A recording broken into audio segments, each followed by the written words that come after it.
ఆంధ్రప్రదేశ్లోని కూటమి ప్రభుత్వం 5 ఏళ్ల కాలానికి వర్తించే కొత్త అంతరిక్ష విధానాన్ని ప్రకటించింది. ఈ విధానాన్ని అమలు చేయడానికి రాష్ట్ర స్పేస్ సిటీ కార్పొరేషన్ ఏర్పాటు చేయాలని ప్రభుత్వం అధికారులను ఆదేశించింది. ఈ స్పేస్ పాలసీ ద్వారా పెట్టుబడులను ఆకర్షించడం, మౌలిక సదుపాయాలను అభివృద్ధి చేయడం, స్టార్టప్లకు నిధులు సమకూర్చడం వంటి లక్ష్యాలను ప్రభుత్వం పెట్టుకుంది. దేశీయ, అంతర్జాతీయ సంస్థలను ఈ ప్రాజెక్టులలో భాగస్వాములుగా చేసుకోవాలని సూచించింది.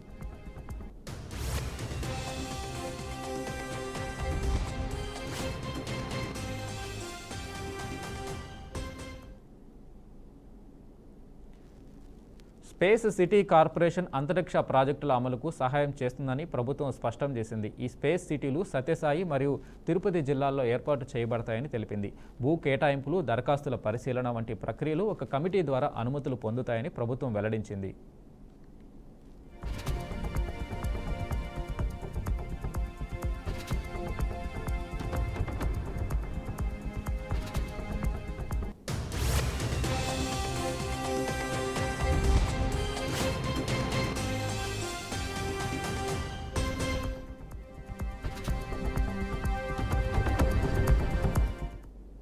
ఆంధ్రప్రదేశ్లోని కూటమి ప్రభుత్వం 5 ఏళ్ల కాలానికి వర్తించే కొత్త అంతరిక్ష విధానాన్ని ప్రకటించింది. ఈ విధానాన్ని అమలు చేయడానికి రాష్ట్ర స్పేస్ సిటీ కార్పొరేషన్ ఏర్పాటు చేయాలని ప్రభుత్వం అధికారులను ఆదేశించింది. ఈ స్పేస్ పాలసీ ద్వారా పెట్టుబడులను ఆకర్షించడం, మౌలిక సదుపాయాలను అభివృద్ధి చేయడం, స్టార్టప్లకు నిధులు సమకూర్చడం వంటి లక్ష్యాలను ప్రభుత్వం పెట్టుకుంది. దేశీయ, అంతర్జాతీయ సంస్థలను ఈ ప్రాజెక్టులలో భాగస్వాములుగా చేసుకోవాలని సూచించింది. స్పేస్ సిటీ కార్పొరేషన్ అంతరిక్ష ప్రాజెక్టుల అమలుకు సహాయం చేస్తుందని ప్రభుత్వం స్పష్టం చేసింది. ఈ స్పేస్ సిటీలు సత్యసాయి మరియు తిరుపతి జిల్లాల్లో ఏర్పాటు చేయబడతాయని తెలిపింది. భూ కేటాయింపులు, దరఖాస్తుల పరిశీలన వంటి ప్రక్రియలు ఒక కమిటీ ద్వారా అనుమతులు పొందుతాయని ప్రభుత్వం వెల్లడించింది.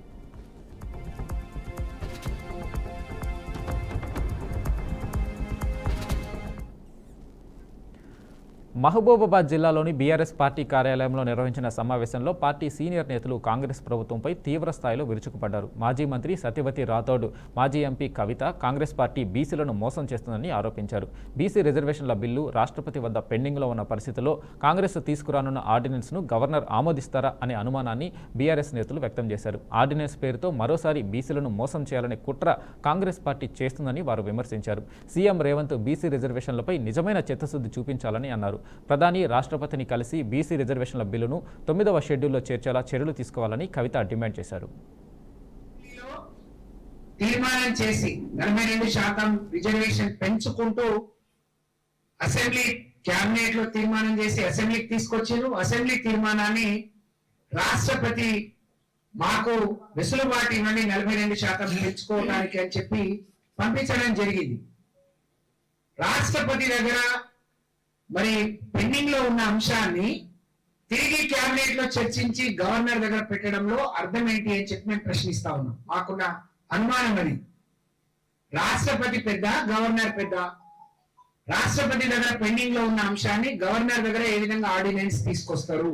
మరి స్థానిక సంస్థల్లో మేము బీసీ రిజర్వేషన్ ని ఆర్డినెన్స్ తీసుకొస్తామని చెప్పి కొత్తగా మొన్న కేబినెట్ లో ఒక నిర్ణయం తీసుకున్నారు.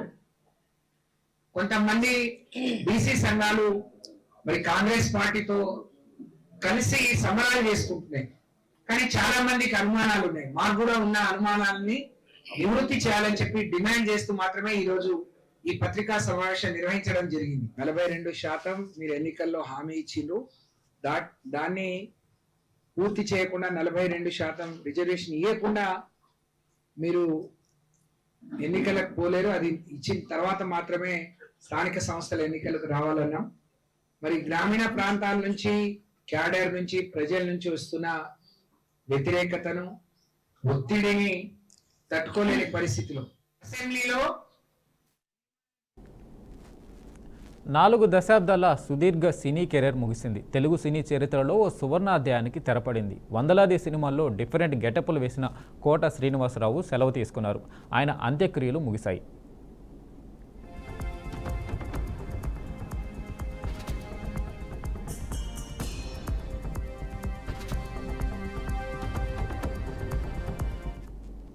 విలన్గా భయపెట్టి కామెడీ ఆర్టిస్ట్గా నవ్వించి ఓ తండ్రిగా దారి చూపి ఓ బాధ్యత కలిగిన వ్యక్తిగా మనసు లోతుల్లో నిలిచిపోయిన కోట శ్రీనివాసరావు ఇక లేరు. ఆదివారం తెల్లవారుజామున మరణించిన కోట శ్రీనివాసరావు అంత్యక్రియలు తాజాగా ముగిశాయి. 750కి పైగా సినిమాల్లో వైవిధ్యమైన నటనతో అలరించిన లెజెండరీ యాక్టర్ కోట శ్రీనివాసరావు మరణ వార్తను సెలబ్రిటీలు, అభిమానులు జీర్ణించుకోలేకపోతున్నారు.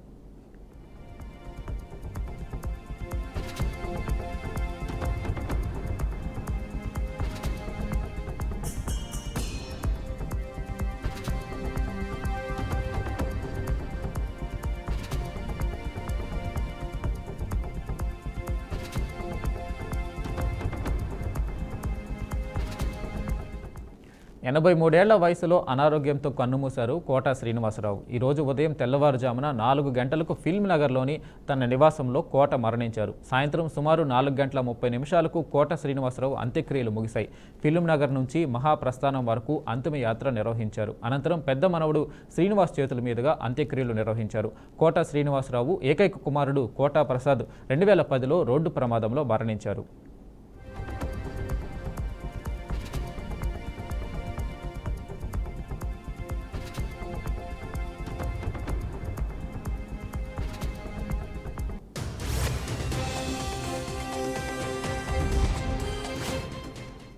విలనిజానికి కొత్త అర్థం చెప్పిన విలక్షణ నటుడు కోట శ్రీనివాసరావు. ఆయన కన్నెర్ర చేస్తే ఆడియన్స్ భయపడే వాళ్ళంటే అతిశయోక్తి కానే కాదు.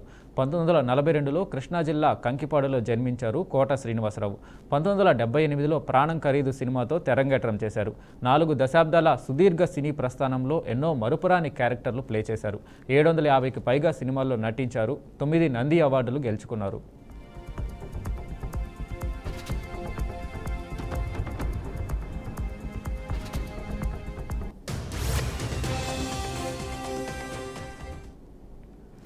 ప్రతిఘటన సినిమాలో యాక్టింగ్కు తొలిసారి నంది అందుకున్నారు. ఆ తర్వాత గాయం, తీర్పు, లిటిల్ సోల్జర్స్, గణేష్, చిన్న, పెళ్ళైన కొత్తలో ఆ నలుగురు, పృథ్వీ నారాయణ సినిమాల్లో అమేజింగ్ యాక్టింగ్తో నంది పురస్కారాలను తన ఖాతాలో వేసుకున్నారు. 2015లో పద్మశ్రీ పురస్కారం దక్కించుకున్నారు.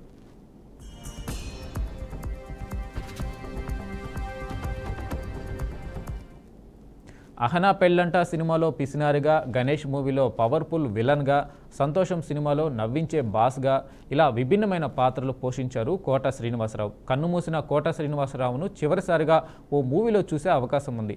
చనిపోవడానికి ముందు పవన్ కళ్యాణ్ హరిహర వీరమల్లు సినిమాలో చిన్న క్యారెక్టర్ చేశారు కోట. ఈ సినిమా జూలై 31న రిలీజ్ కానుంది.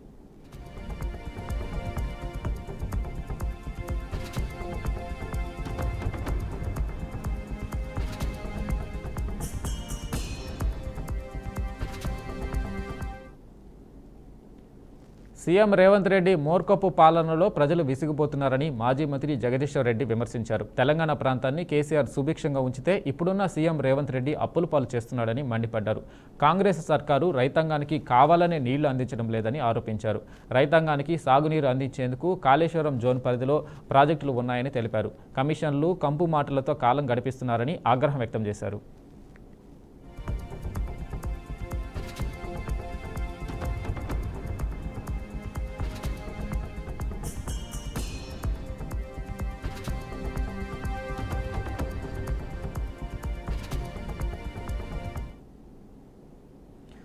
తిరుమలలో శాస్త్రోక్తంగా బియ్యంగార్ల చాతుర్మాస దీక్ష సంకల్పం చేపట్టారు. ఆలయ మహాద్వారం వద్ద బియ్యంగార్లకు టీటీడీ చైర్మన్ బీఆర్ నాయుడు దంపతులు సాంప్రదాయబద్ధంగా స్వాగతం పలికారు.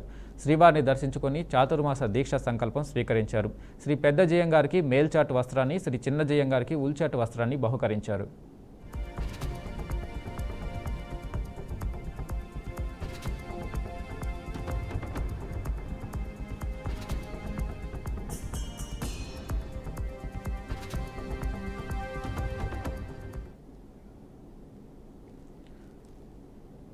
బాబు షూరిటీ భవిష్యత్తు గ్యారంటీ కాదు, మోసం గ్యారంటీ అని మాజీ మంత్రి అంబటి రాంబాబు అన్నారు. అందుకే చంద్రబాబు మోసాన్ని జనంలోకి తీసుకెళ్లడానికి బాబు షూరిటీ మోసం గ్యారంటీ కార్యక్రమం చేపట్టామన్నారు. గుంటూరులో నిర్వహించిన కార్యక్రమానికి ఆయన హాజరై ప్రసంగించారు. గుడివాడలో కార్యక్రమానికి నాయకులను రాకుండా అడ్డుకున్నారని గుర్తు చేశారు. కృష్ణా జిల్లా జడ్పీ చైర్మన్ హారికను పోలీసులు అడ్డుకున్నారన్నారు. రాళ్లు, కర్రలతో దాడి చేశారని, దాడులు చేస్తుంటే పోలీసులు చోద్యం చూస్తున్నారన్నారు. పోలీసులకు రక్షణ కల్పించాల్సిన పని లేదా అని ప్రశ్నించారు. హారికపై దాడికి హోంమంత్రి సమాధానం చెప్పాలని డిమాండ్ చేశారు. మీ హారిక గారి మీద పడి ఆ కారుని ధ్వంసం చేస్తూ ఉంటే ఆమె భర్త వస్తుంటే ధ్వంసం చేస్తుంటే సోద్యం చూసేటటువంటి పరిస్థితుల్లో ఇవాళ పోలీసు యంత్రాంగం ఉంది ఒక మహిళ మీద. మరి పోలీసు హోంమంత్రి గారు కూడా మహిళే. ఏమ్మా హోంమంత్రి గారు, అనిత గారు, దీనికి సమాధానం చెప్పండి. ఒక జిల్లా పరిషత్ చైర్మన్, మీలాగా ఎన్నిక కాబడినటువంటి మహిళ, అందులోనూ ఒక బ్యాక్వర్డ్ కమ్యూనిటీకి చెందినటువంటి మహిళ మీద అతి దారుణంగా దాడి చేస్తూ ఉంటే పోలీసు యంత్రాంగం కళ్ళు మూసుకొని నుంచుంటే ఏం చేయాలి? ఏంటి మీ ఇన్స్ట్రక్షన్స్ ఏంటి? మీ లా అండ్ ఆర్డర్ ఏంటి? మీ లా అండ్ ఆర్డర్ ఏ విధంగా కాపాడతారని అడుగుతా ఉన్నా. ఇంత దారుణంగా వ్యవహరిస్తూ ఉన్నారు ఇవాళ పోలీసు యంత్రాంగం.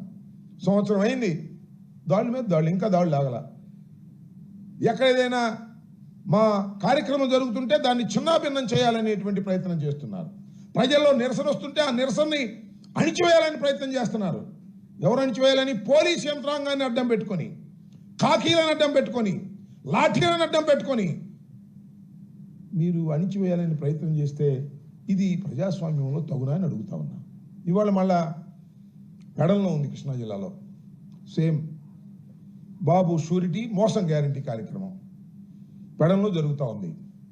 పెడంలో ఇవాళ బహుశా సాయంత్రం 5 గంటలకో 4 గంటలకో దానికి పేరు నాని గారు వెళ్ళడానికి వెళ్ళేదంట.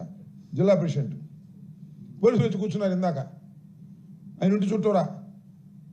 సరే ఆయన ధైర్యం చేసి వెళ్ళాడు, అది వేరే అంశం. ఏమిటి అన్యాయం? మేము మా పార్టీ యాక్టివిటీసు, మా పార్టీ కేంద్ర కార్యాలయం ఇచ్చినటువంటి పిలుపుల్ని మేము ఆచరించకూడదా? పొలిటికల్ యాక్టివిటీ మేము చేయకూడదా ఈ రాష్ట్రంలో? నాన్నగారు వెళ్ళడానికి వెళ్ళలేదు, క్యాన్సిల్ చేసుకోండి మీటింగ్ అంటే ప్రజాస్వామ్యం తగునా అని అడుగుతా ఉన్నా. ఒక కళ్యాణ మండపంలో జరిగేటటువంటి కార్యక్రమానికి మీరు ఇంటి చుట్టూరా వచ్చి వెళ్ళకోకుండా నిర్బంధించాలనేటువంటి ప్రయత్నం మీరు చేస్తూ ఉన్నారు. ఇది ప్రజాస్వామ్యంలో సరైనటువంటి విధానం కాదు అని ఈ సందర్భంగా నేను చెప్పదలుచుకున్నాను. రాష్ట్రంలో పోలీసు రాజ్యం నడుస్తుందని వైసీపీ నేత సజ్జల రామకృష్ణారెడ్డి ఆరోపించారు. వైసీపీ నేతలపైనే దాడులు చేయమని నేరుగా చెబుతున్నారని మండిపడ్డారు. సర్పంచ్ నాగమల్లేశ్వరరావు కోలుకుంటారని ఆశిస్తున్నానని తెలిపారు. దుర్మార్గంగా దాడి చేశారని మండిపడ్డారు. మృత్యుంజయుడిగా బయటకు వస్తాడని భావిస్తున్నానని అన్నారు.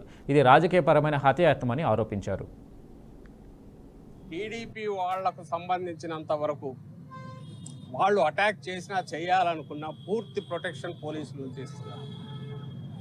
వేరే వైఎస్ఆర్సీపీకి సంబంధించి డెమోక్రటిక్గా ఉన్న రైట్స్ను ఉపయోగించుకోవాలన్నా కూడా వాటికి అలౌ చేయకపోగా, పైగా మీరు ఇక్కడికి వస్తే గొడవలు జరుగుతాయని రానియకుండా ఉన్నారు. ఉదాహరణకు పెద్దారెడ్డి, తాడిపత్రి కోర్టు డైరెక్షన్ ఉన్న ఇంతవరకు తాడిపత్రిలో అలౌ చేయట్లేదు. అక్కడ సిఐ పైగా రివాల్వర్ చూపించి మన వైఎస్ఆర్సీపీ కార్యకర్తలను బెదిరిస్తారు. అక్కడ మాజీ శాసనసభ్యుడు, ప్రస్తుతం మున్సిపల్ చైర్మన్, అతను ఏకంగా నేను నా టార్గెట్ పెద్దారెడ్డి అని తను డిక్లేర్ చేస్తాడు. అయినా ఏ చర్యలు ఉండవు. పైగా మీరు వస్తే ఇక్కడ లా అండ్ ఆర్డర్ ప్రాబ్లం వస్తుంది, రావద్దని అంటారు. అంటే పోలీసులు పొలిటికల్ బాసెస్కు, చంద్రబాబు నాయుడు అండుకో వాళ్లకు ఉపయోగపడడం దగ్గర మొదలుపెట్టి ఈరోజు ఎంటైర్ స్టేట్ పోలీసు రాజ్యంగా మారిపోయింది. వాళ్ళ పని ఏంటంటే వైఎస్ఆర్సీపీ కానీ లేదా జగన్మోహన్ రెడ్డి గారు కానీ ఎక్కడ బయటికి వచ్చినా వాళ్ళని రానియకుండా ఎట్లా చేయాలి, ప్రజల పక్షాన్ని నిలబడుతుంటే నిలబడకుండా ఎట్లా చేయాలి, ఏ తప్పుడు కేసులు ముందే పెట్టాలి. ఆ అత్యుత్సాహం చూస్తే ఆశ్చర్యం వేస్తుంది. ఏపీ రాజధానిలో రాష్ట్ర బీజేపీ కార్యాలయానికి 2 ఎకరాల భూమిని ప్రభుత్వం కేటాయించింది. ఈ మేరకు ఉత్తర్వులు జారీ చేసింది. బీజేపీ కార్యాలయంతో పాటు కొత్తగా 7 సంస్థలకు ప్రభుత్వం భూమిని కేటాయించింది. ఒక్కొక్క సంస్థకు 32 ఎకరాలు 60 ఏళ్ల లీజు ప్రాతిపదికన భూమిని కేటాయించింది. కేబినెట్ సిఫార్సు మేరకు ప్రభుత్వం ఈ కేటాయింపులు జరిపింది. అంబికా, గెయిల్ సంస్థలకు ఇచ్చిన గత కేటాయింపు రద్దు చేస్తున్నట్లు ప్రకటించింది. అలాగే 6 సంస్థలకు ఇచ్చిన భూములపై సవరణలు చేయడంతో పాటు మళ్లీ కేటాయింపులు చేసినట్లు పేర్కొంది. అలా కొత్తగా 7 సంస్థలకు 32.4 ఎకరాలను కేటాయింపులు జరిపింది. ఈ మేరకు municipal and urban development department ఉత్తర్వులు జారీ చేసింది.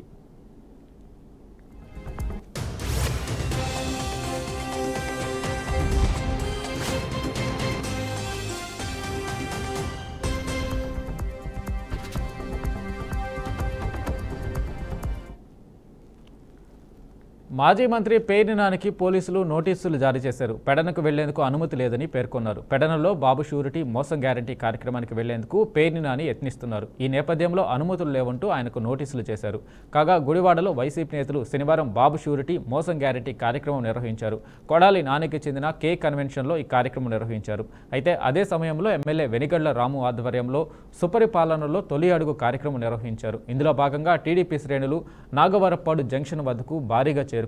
ఈ సమయంలో వైసీపీ చైర్పర్సన్ ఉప్పల హారిక అటుగా వెళ్లారు. దీంతో టీడీపీ శ్రేణులు ఆమె కారుపై దాడి చేశారు. ఈ దాడిలో కారు ధ్వంసమైంది. ఈ విషయం వైసీపీ శ్రేణులకు తెలియడంతో వాళ్లు కూడా నాగవరప్పాడు జంక్షన్ వద్దకు వెళ్లేందుకు యత్నించారు. అయితే ఈ దృష్ట్యా పెడనలో నిర్వహిస్తున్న బాబు షూరిటీ మోసం గ్యారంటీ కార్యక్రమానికి వెళ్లేందుకు పేర్ని నాని యత్నించారు. దీంతో అనుమతి లేదంటూ పేర్ని నానికి నోటీసులు జారీ చేశారు. కొంచెం గట్టిగా స్టేట్ వైడ్ గా అందరితో మాట్లాడించి కొద్దిగా చేస్తే బాగుంటుంది. BC lady Goud caste okay, దాన్ని అందరితో లౌడ్ గా కొంచెం టేకప్ చేస్తే బాగుంటుంది. అంటే ఇది లేటర్ చెప్తే గానీ అన్ని చెప్పించాం. సరే ఇప్పుడు గుడివాడలో మన జడ్పీ చైర్పర్సన్స్ దాని స్టేట్ వైడ్ ఎమ్మెల్సీ కవితపై తీన్మార్ మండల వ్యాఖ్యలు గర్హనీయమన్నారు టీపీసీసీ అధ్యక్షులు మహేష్ కుమార్ గౌడ్. మహిళలను గౌరవించుకోవడం మన సాంప్రదాయమని, కవితపై మల్లన చేసిన అనుచిత వ్యాఖ్యలు ఖండించాల్సిందేనని స్పష్టం చేశారు. అయితే ఆయన కార్యాలయంపై జాగృతి కార్యకర్తల దాడి చట్ట వ్యతిరేకమని మండిపడ్డారు. చట్ట పరిధిలో అందరూ పనిచేసుకోవాలని సూచించారు.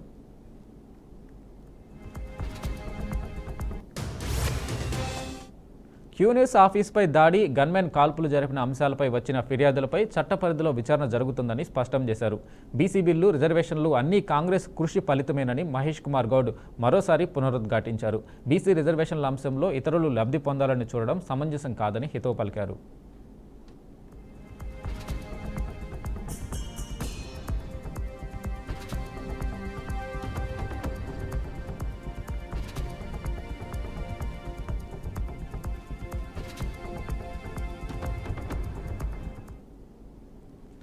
యాదాద్రి భువనగిరి జిల్లా చౌటుప్పల్లో సిపిఐ 7వ మండల మహాసభ నిర్వహించారు. డిండి ప్రాజెక్టు ద్వారా రాచకొండ లిఫ్ట్ ఇరిగేషన్ పద్ధతిలో నీటిని తరలిస్తే చౌటుప్పల్, నారాయణపురం, హైదరాబాద్ ప్రజలకు తాగునీరు సమస్య తీర్చవచ్చని అన్నారు. దీనిని ప్రభుత్వం త్వరగా టెండర్లు పిలవాలని కోరారు. దివీస్ కంపెనీ ద్వారా చుట్టుపక్కల గ్రామాలే కాకుండా మండలాలు కూడా కలుషితమవుతున్నాయని తెలిపారు. ఈ కార్యక్రమంలో ఎమ్మెల్సీ నెల్లికంటి సత్యం, జిల్లా కార్యదర్శి గోదా శ్రీరాములు తదితరులు పాల్గొన్నారు.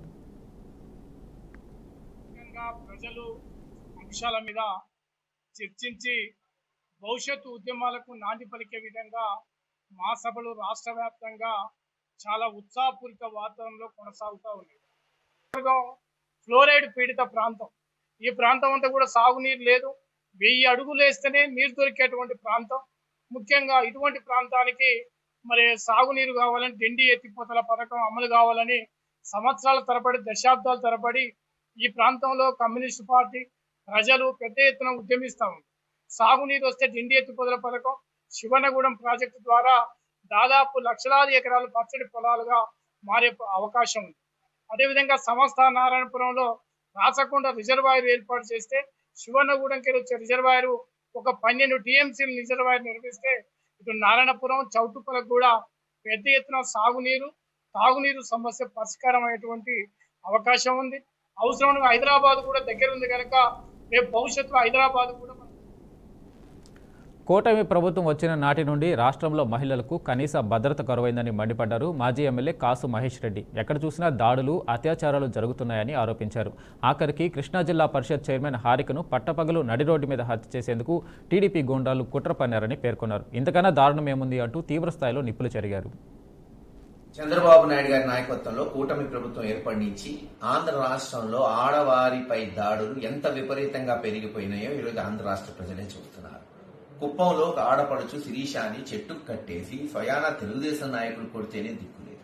నిన్న జెడ్పీసీసీ సభ్యురాలు, చైర్మన్ హరికా గారు గుడివాడలో మరి పార్టీ మీటింగ్కి పోతుంటే మరి నడి రోడ్డులో ఆమె మీద దాడి చేశారు. ఒక్కటే చెప్తున్నా, ఆడవారిని రక్షించలేని ఈ ప్రభుత్వం ఉంటే ఎంత, పోతే ఎంత ఆలోచించుకోండి.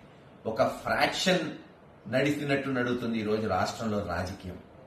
వాళ్ళు ఇష్టం వచ్చినట్టు ఎవరి మీదకు పడితే వాళ్ళ మీద దాడులు చేయటం, కేసులు పెట్టడం, ఒక సాడిస్ట్ మెంటాలిటీతో. అందుకే ప్రతి ఒక్కళ్ళం వచ్చే 4 సంవత్సరాలు ఒకే నినాదంతో ముందుకు పోవాలి. శాడిస్ట్ పోవాలి, జగన్ రావాలి. మళ్ళీ ఈ శాడిస్ట్ పోవాలి, జగన్ రావాలి అనే నిదానంతోనే మనం ముందుకు పోవాల్సిందిగా కోరుకుంటున్నాం. నంద్యాల జిల్లా కలెక్టర్ ఆఫీసు సెంటినరీ హాలులో నీటిపారుదల సలహా మండలి సమావేశం నిర్వహించారు. మంత్రులు ఫరూక్, బీసీ జనార్దన్, ఎమ్మెల్యేలు భూమా అఖిలప్రియ, బుడ్డా రాజశేఖర్ రెడ్డి పాటు తదితరులు పాల్గొన్నారు. భగవంతుని దయ వలన 20 రోజుల ముందే నీటిని విడుదల చేస్తున్నామని మంత్రి బీసీ జనార్దన్ రెడ్డి అన్నారు. నేటి నుంచే అన్ని కాల్వలకు నీటిని విడుదల చేస్తున్నామని చెప్పారు. ఏ కాల్వలకు ఎన్ని టీఎంసీలు నీటిని విడుదల చేయాలనే విషయంపై చర్చించామన్నారు. చివరి ఆయకట్టు వరకు రైతులందరికీ నీరు అందించడమే ప్రభుత్వ లక్ష్యమన్నారు. సుదీర్ఘంగా చర్చ జరగడం జరిగింది.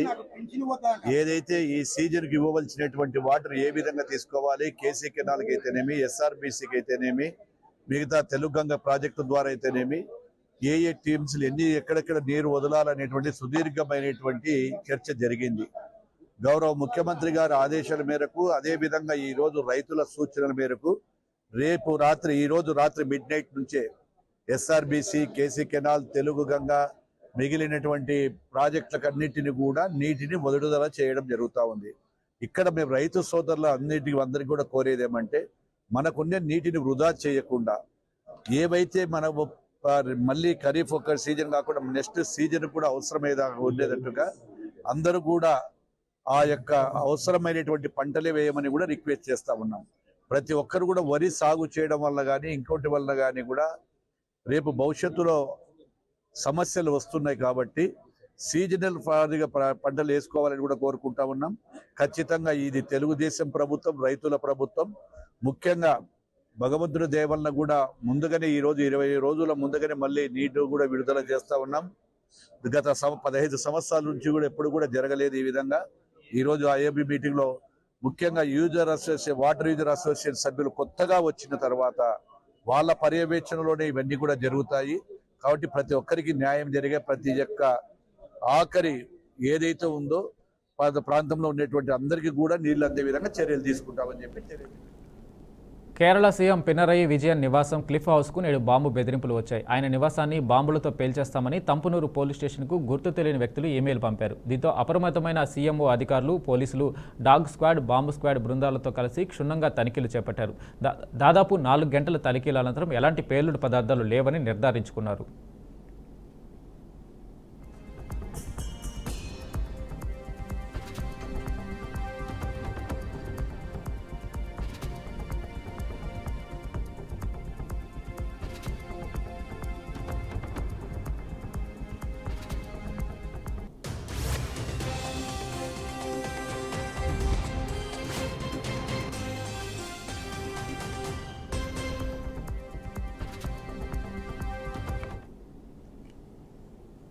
ఇవి bulletin updates. Keep watching BRK news.